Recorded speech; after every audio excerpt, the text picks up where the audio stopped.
السلام علیکم ورحمۃ اللہ وبرکاتہ۔ ناظرین و حضرات، میں آپ کے ساتھ آپ کا میزبان عبدالواجد اور آپ دیکھ رہے ہیں تسنیم ٹی وی۔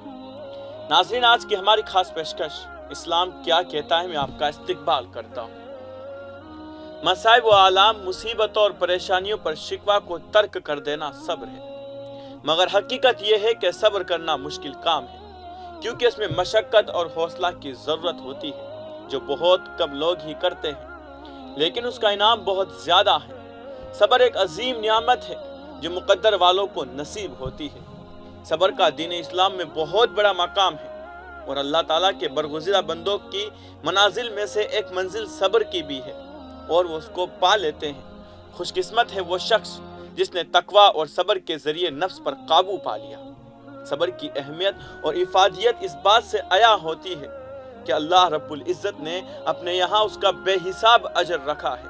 آج ہم دین سے دوری کی وجہ سے اسلامی تعلیمات کو جانتے ہی نہیں اور ان تعلیمات کے بارے میں بے یقینی کا شکار ہونے کی وجہ سے اپنا سب کچھ اس دنیا میں پورا کرنا چاہتے ہیں۔ اگر ہم خالق کے کائنات کے بتائے ہوئے طریقے کے مطابق اس دنیا میں صبر سے کام لیں تو ہمارے زیادہ تر مسائل خود بخود ہی حل ہو جائیں گے، کیونکہ انسان معاشرے یا خاندان میں جس بھی حیثیت یا عہدے پر ہے، ضروری نہیں کہ وہاں سب کچھ ویسا ہی ہو رہا ہو جیسا وہ چاہتا ہے۔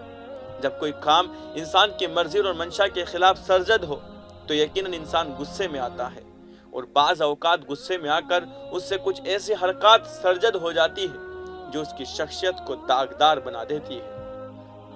گویا گھر کے ایک عام فرد سے لے کر معاشرے کے ایک اہم رکن تک ہر شخص کو خلاف معمول امور کا سامنا کرنا پڑتا ہے، مگر کامیاب اس شخص کو گردانا جاتا ہے جس کی پریشانیوں سے دوسرے آگاہ نہیں ہوتے اور وہ مشکلات کو بھی ہنس کر برداشت کرنا جانتا ہے، اور ایسا صرف وہی کر سکتا ہے جو صبر کی دولت سے مالا مال ہو۔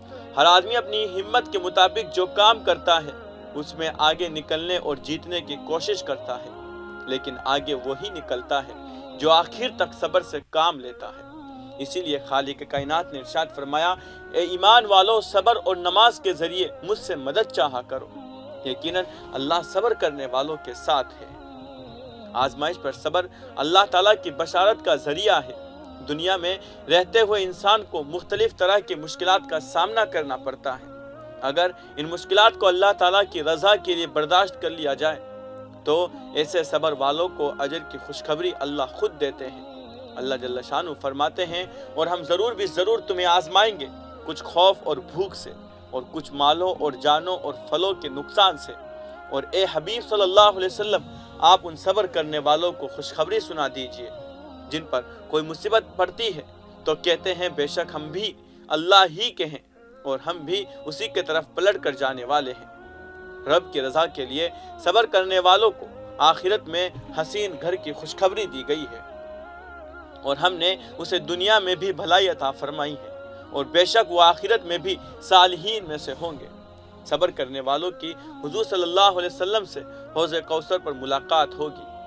غزوہ حنین کا مال غنیمت تقسیم کرتے ہوئے حضور صلی اللہ علیہ وسلم نے انصار سے مخاطب ہو کر فرمایا، یعنی قریب تم دیکھو گے کہ بہت سے معاملات میں لوگوں کو تم پر ترجیح دی جائے گی، تم اس پر صبر کرنا حتیٰ کہ تم اللہ اور اس کے رسول سے جا ملو، کیونکہ میں حوض کوثر پر رہوں گا۔ انصار نے کہا، ہم ان قریب صبر کریں گے۔ حضرت عبداللہ بن عمرو بن عاص رضی اللہ تعالیٰ عنہ روایت کرتے ہیں کہ حضور نبی کریم صلی اللہ علیہ وسلم نے فرمایا، قیامت والے دن جب اللہ تعالیٰ تمام مخلوقات کو اکٹھا کریں گے تو پکارنے والا پکارے گا، صبر کرنے والے کہاں ہیں؟ فرمایا، کچھ لوگ اٹھیں گے جو تعداد میں کم ہوں گے اور وہ جلدی جلدی جنت کی طرف جائیں گے۔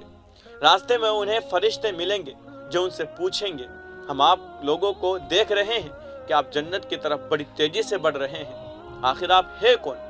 وہ لوگ جواب دیں گے کہ ہم اہل صبر ہیں۔ فرشتے پوچھیں گے کہ آپ نے کس بات پر صبر کیا؟ وہ جواب دیں گے، ہم نے اللہ تعالیٰ کی اطاعت پر اور گناہوں سے بچنے پر صبر کیا۔ اس وقت ان سے کہا جائے گا کہ جنت میں داخل ہو جائیں، بے شک صبر کرنے والوں کا یہی اجر ہے۔ حضرت عمر رضی اللہ تعالیٰ عنہ فرماتے ہیں کہ ہم نے اپنی زندگی کے بہترین اوقات حالت صبر میں پائے ہیں۔ حضرت انس بن مالک رضی اللہ تعالیٰ عنہ روایت کرتے ہیں کہ انہوں نے کہا کہ نبی کریم صلی اللہ علیہ وسلم ایک عورت کے پاس سے گزرے جو قبر پر رو رہی تھی۔ تو آپ نے فرمایا کہ اللہ سے ڈرو اور صبر کرو۔ عورت نے کہا کہ دور ہو جا، تجھے وہ مصیبت نہیں پہنچی جو مجھے پہنچی ہے، وہ نہ تو اس مصیبت کو جانتا ہے، اس نے آپ کو پہچانا نہیں تھا۔ اس سے کہا گیا تو نبی کریم صلی اللہ علیہ وسلم کے دروازے کے پاس آئی اور وہاں دربان نہ پائی اور عرض کیا کہ میں نے آپ کو پہچانا نہ تھا۔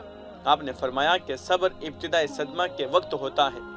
حضرت ابو سعید خدری رضی اللہ تعالیٰ عنہ روایت کرتے ہیں کہ انصار کی ایک جماعت نے رسول اللہ صلی اللہ علیہ وسلم سے کچھ مانگا، آپ نے ان کو دے دیا، یہاں تک کہ جو کچھ تھا آپ کے پاس سب ختم ہو گیا۔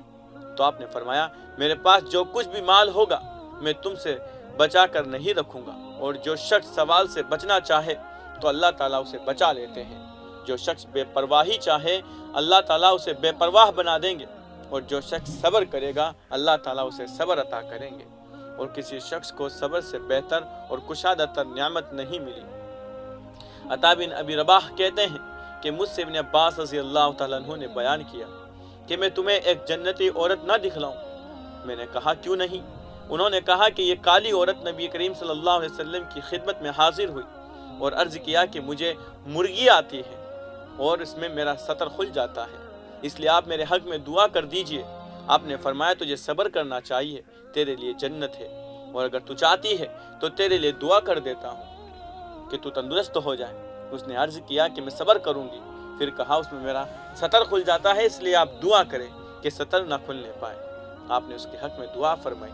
حضرت انس بن مالک رضی اللہ تعالیٰ عنہ فرماتے ہیں کہ میں نے آپ صلی اللہ علیہ وسلم کو فرماتے ہوئے سنا کہ اللہ تعالیٰ فرماتے ہیں کہ جب میں اپنے بندے کو اس کی دو محبوب چیزوں یعنی دو آنکھوں کی وجہ سے آزمائش میں مبتلا کرتا ہوں، وہ صبر کرتا ہے تو میں اس کے عوض اس کو جنت عطا کرتا ہوں۔ صبر کی شرائط میں سے ہیں کہ ہمیں معلوم ہو کہ ہم کیسے صبر کریں گے، کس کے لیے صبر کریں گے، اور صبر سے کیا حاصل کرنا چاہتے ہیں۔ صبر کے لیے ہمیں نیت کو درست کرنا ہے اور اس میں اخلاص لانا ہوگا، ورنہ ہمارے اور جانوروں کے صبر میں کوئی فرق نہیں ہوگا، کیونکہ اس پر جب مصیبت آ جاتی ہے تو وہ بھی برداشت کرتا ہے، مگر اسے اس بات کا پتہ نہیں ہوتا کہ اس پر مصیبت کیوں نازل ہوئی اور اس سے کیسے نمٹنا ہے اور اس کا کیا فائدہ ہوگا۔ اللہ رب العزت سے دعا ہے کہ مولا کریم ہمیں صحیح معنوں میں صبر کی توفیق عطا فرمائے، آمین۔